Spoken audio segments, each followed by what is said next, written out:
Morning, guys. I think I'm just probably gonna take it easy today. I do apologize for not filming a whole lot. Uh, really hasn't been much to film. Would have been difficult to have filmed where I got the pans and the axe and such. It's a really neat area, but yeah, I could only carry certain things around, and coming back would have been a pain in the neck. Anyways, just finished up a breakfast of some oatmeal, some coffee, and some my hardtack. Today I think I just might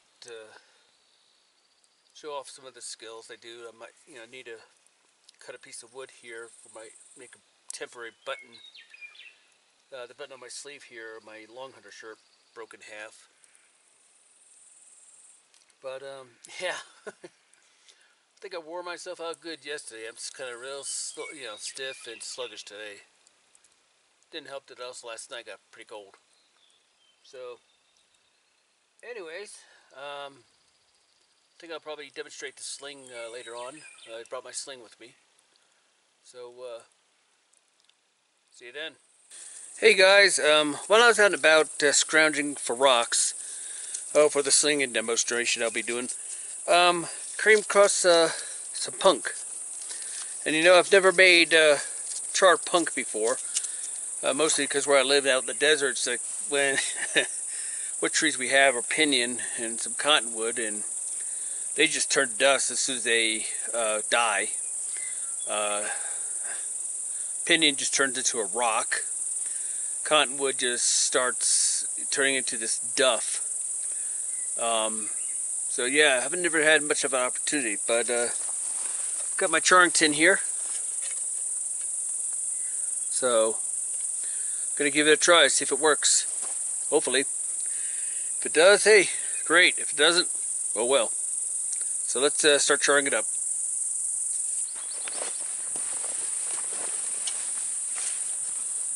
Okay, I built the fire back up. Getting ready to put this on. Just want to let you know that as soon as this is done, I'm going to put the fire out. We've been getting winds, pretty good winds, like clockwork. From like around 8, 9 in the morning, it gets windy. Windy is all out, and some gusts. And then by 6, 7 p.m., it just shuts off. It's like somebody shut off a fan. Anyway, let's just get this done before the wind picks real up.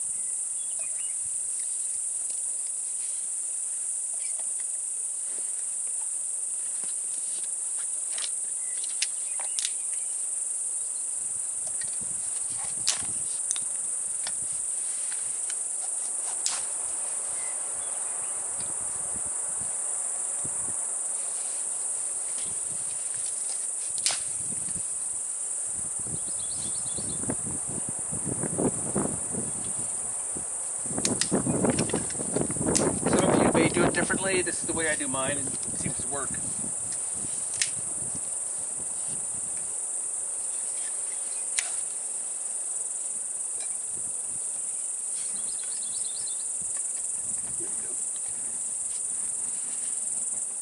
And we got smoke coming out of the hole. Awesome. Now let's just let it cook. Okay, it's pretty much stopped smoking. I'm going to let it cool off. And while that is doing that, I'm going to be putting the fire out. Reason for that, as I said, the winds have been getting pretty bad. Last night, as I went to bed, I had a moment of concern. Not for the fire here, but when I looked to the north, mind you, there was no clouds in the sky.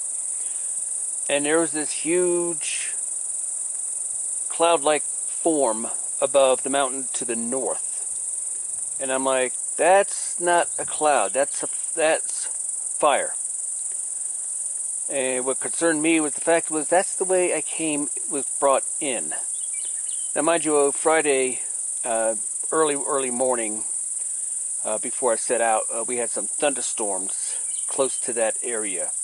So it could be, further north or further west of that area, but it is concerning. Anyways, let's put this fire out.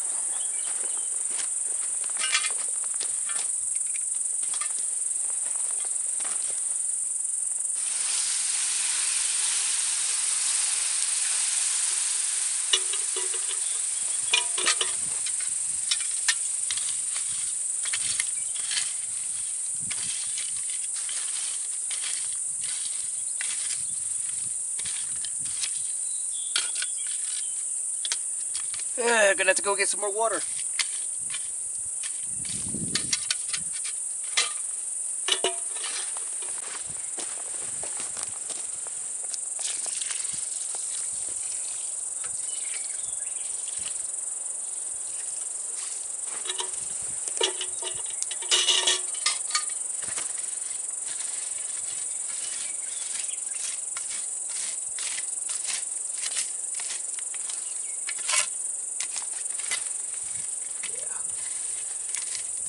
Out cold.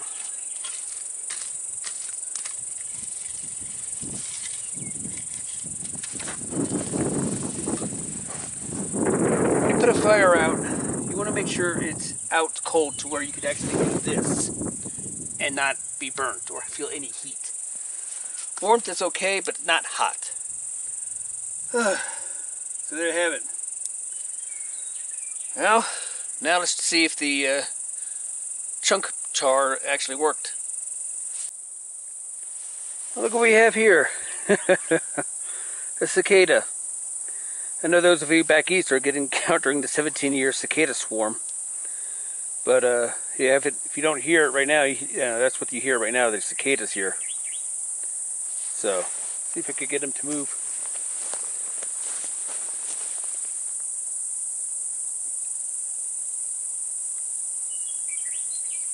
Oop.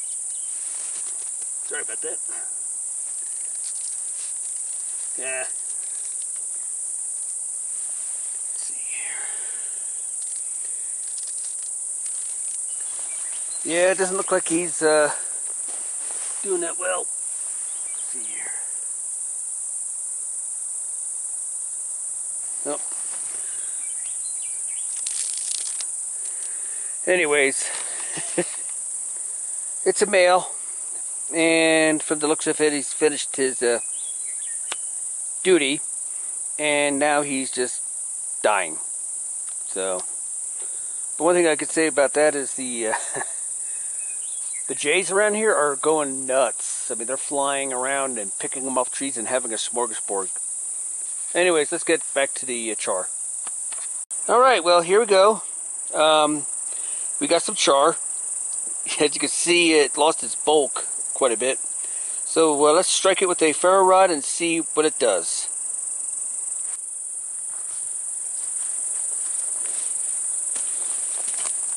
Alright.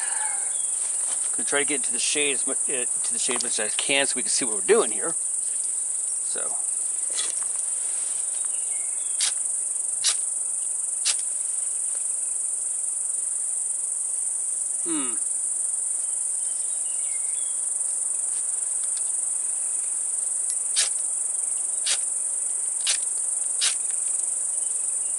Here we go. Seems to be working. Now, next test. Let's see if it works with the flint and steel. All right.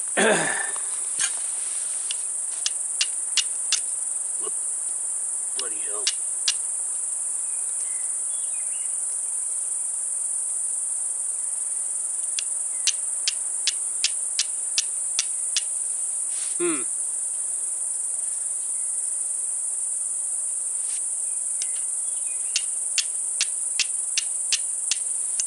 Well, for the ferro it works, not so much for regular flint and steel.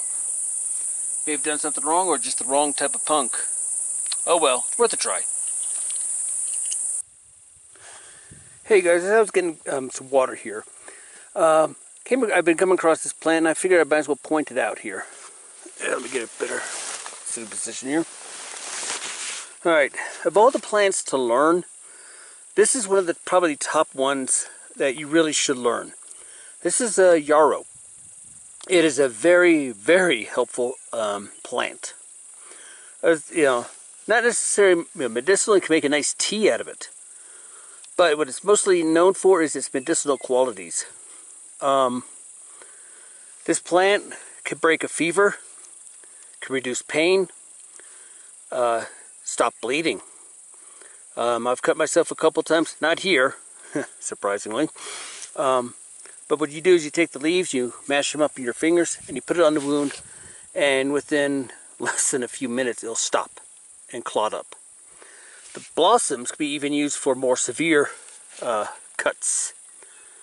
Take it for what you will, but I know an herbalist who actually used these on a gunshot victim and used the flower, the blossoms, crushed them up and applied it to the bullet wound. It actually saved their life and stopped it.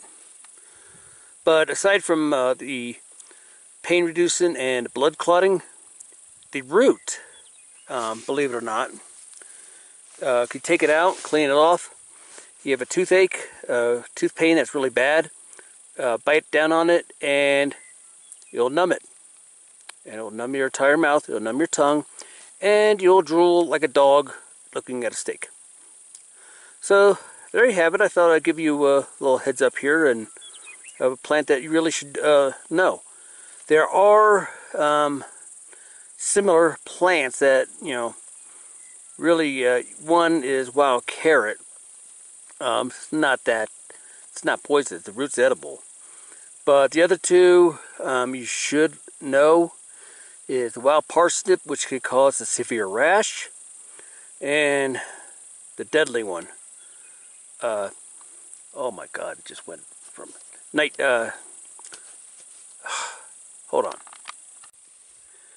Okay, had to restart the brain here. What it is actually is poison hemlock. That's what I was trying to say here. Poison hemlock is different from it. It is mostly similar to wild carrot, except it has like blotches, like purple blotches on its other side of its leaves, and it has a distinctive odor to it. You know, the story we hear about Socrates drinking a hemlock lace wine and laying down, putting a cloth over his face and dying peacefully. No. No.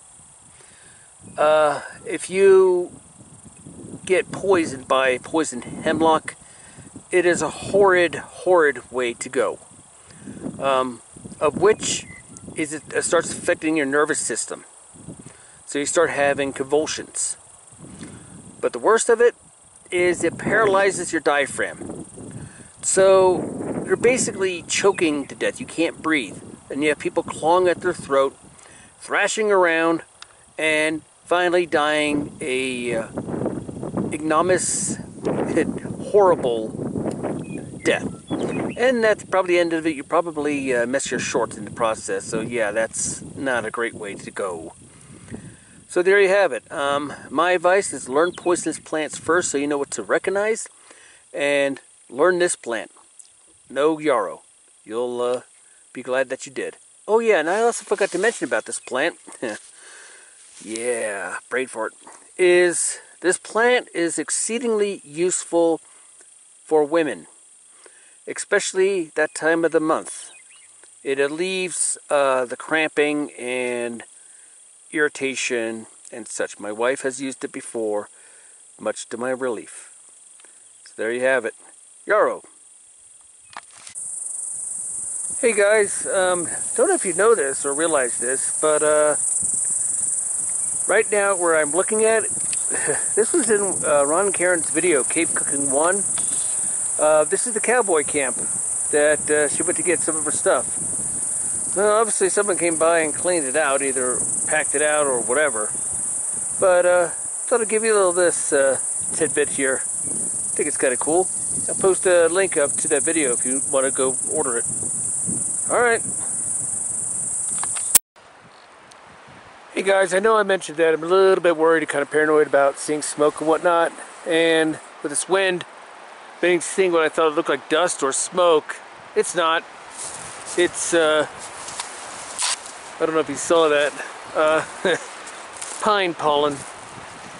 Yeah, there's a video online where it's like somebody cuts down a large pine tree, and as it falls, it just erupts in this huge cloud of pollen. That's an allergist nightmare right there. There it goes. So, yeah. Wind should die down in about an hour or so. But, better day today. Better day, got a lot done. Alright guys, talk to you later.